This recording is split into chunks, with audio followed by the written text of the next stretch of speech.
blood and its components.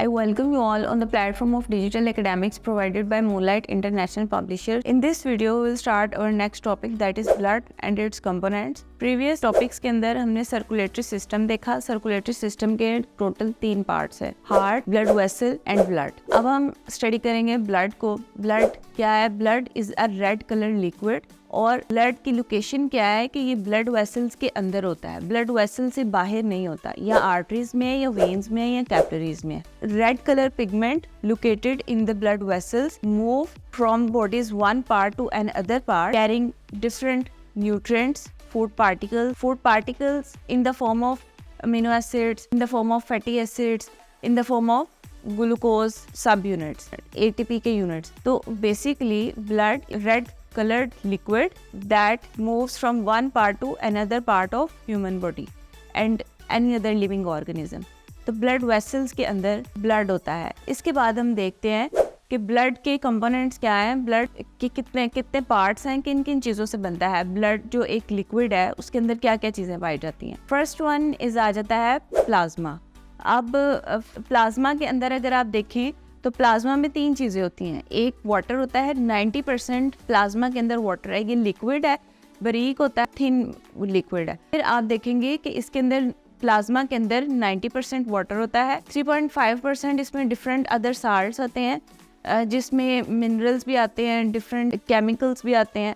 उसके बाद इसके अंदर जो ट्रेसेस में डिफरेंट फूड पार्टिकल्स होते हैं. फिर इसके बाद इसमें वेस्ट होता है, ऑक्सीजन होती है, कार्बन डाइऑक्साइड होती है. इसके बाद प्लाज्मा के बाद अगर आप देखें कि ब्लड का सेकंड कंपोनेंट कौन सा है, तो इसमें आ जाते हैं रेड ब्लड सेल्स, आरबीसीज.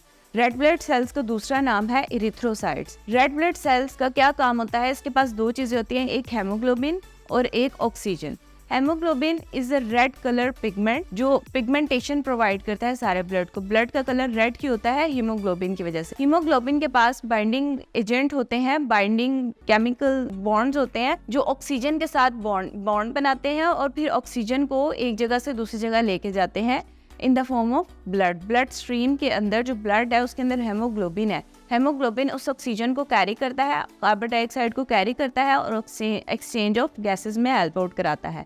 तो हमने देखा कि रेड ब्लड सेल्स के अंदर 2 चीज़ें हैं, एक हेमोग्लोबिन है और एक ऑक्सीजन का मॉलिक्यूल है. हेमोग्लोबिन ऑक्सीजन के मॉलिक्यूल के साथ बॉन्ड बनाता है और उसको एक जगह से दूसरी जगह एक्सचेंज कराता है, ट्रांसपोर्ट कराता है. फिर उसके बाद हम आ जाते हैं white blood cells. White blood cells का दूसरा नाम है ल्यूकोसाइट्स. व्हाइट ब्लड सेल्स का क्या काम है? अगर कोई फॉरेन पार्टिकल, कोई बैक्टीरिया, कोई फंगस, कोई भी चीज़, कोई भी foreign particle, micro organism body के अंदर एंटर करता है और बॉडी को नुकसान पहुंचाने की कोशिश करता है, तो वाइट ब्लड सेल्स उसके अगेंस्ट फाइट करते हैं. इसलिए वाइट ब्लड सेल्स को कहा जाता है कि वाइट ब्लड सेल्स पर्सन की इम्यूनिटी को इन्हांस करते हैं, उसको डिजीजेस के खिलाफ लड़ने के काबिल बनाते हैं. तो वाइट ब्लड सेल्स के अंदर जो इंपॉर्टेंट चीज़ें होती हैं उसके अंदर एक और डिफरेंट एंजाइम्स आते हैं, प्रोटीन मॉलिक्यूल्स आते हैं. वाइट ब्लड सेल्स के बाद हम देखते हैं बॉडी के अंदर होते हैं प्लेटलेट्स. प्लेटलेट्स के अंदर भी डिफरेंट हार्मोन्स होते हैं, डिफरेंट एंजाइम्स होते हैं, प्रोटीन्स होती हैं, क्लोटिंग फैक्टर्स, क्लोटिंग प्रोटीन्स होती हैं इसके अंदर. बेसिकली जो प्लेटलेट्स हैं उनका काम यह है कि उन्होंने क्लोट्स बनाने हैं. अगर आपको कोई कट लग जाता है, आपको कोई इंजरी हो जाती है, तो वहाँ से ब्लड फ्लो करना स्टार्ट हो जाता है. अब ब्लड को रोकने के लिए ब्लड के अंदर ही कुछ सेल्स मौजूद होते हैं जो ब्लड के फ्लो को रोकते हैं, ब्लड को बहने से रोकते हैं. तो फ्लो ऑफ ब्लड को रोकने के लिए कुछ प्रोटीन्स होती हैं, कुछ एंजाइम्स होते हैं जो ब्लड के अंदर एग्जिस्ट करते हैं, वो ब्लड को मजीद फ्लो करने से रोक देते हैं.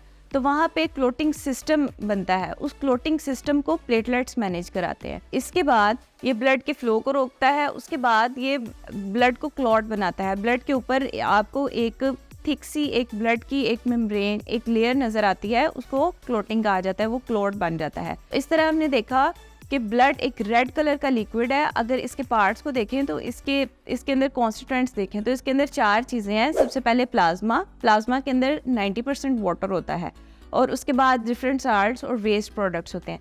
फिर उसके बाद रेड ब्लड सेल्स जिनको एरिथ्रोसाइट कहा जाता है, व्हाइट ब्लड सेल्स जिनको ल्यूकोसाइट कहा जाता है, और फिर आ जाते हैं प्लेटलेट्स. नेक्स्ट हम देखते हैं what is the function of blood. Blood के फंक्शंस में क्या क्या आता है. तो ब्लड के 2 मेन फंक्शंस है. एक इसका फंक्शन होता है ट्रांसपोर्टेशन.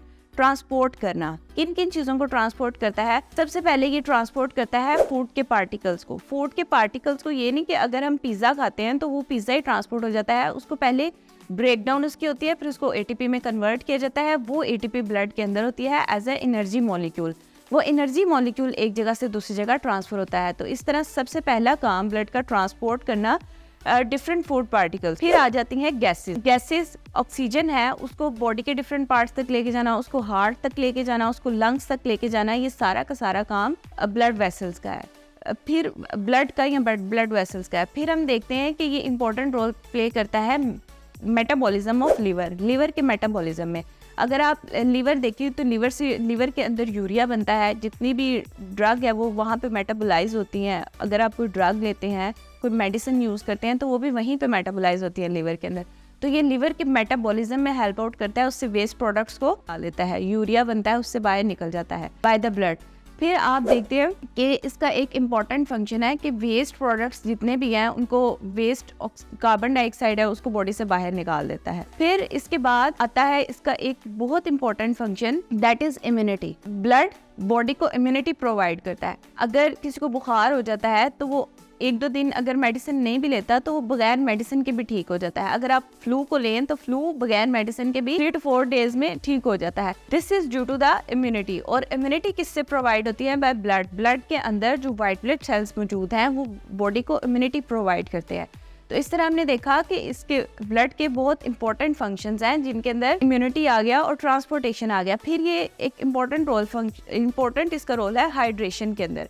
बॉडी अगर डिहाइड्रेट हो जाती है, बॉडी के सेल्स ड्राई हो जाते हैं, तो ब्लड एक ऐसा कंपोनेंट है जो बॉडी को हाइड्रेट रखता है, बॉडी को मॉइस्चर रखता है, उसको पानी की कमी नहीं होने देता। तो इस तरह हमने ब्लड और उसके डिफरेंट कंपोनेंट्स को स्टडी किया। अल्लाह हाफिज़।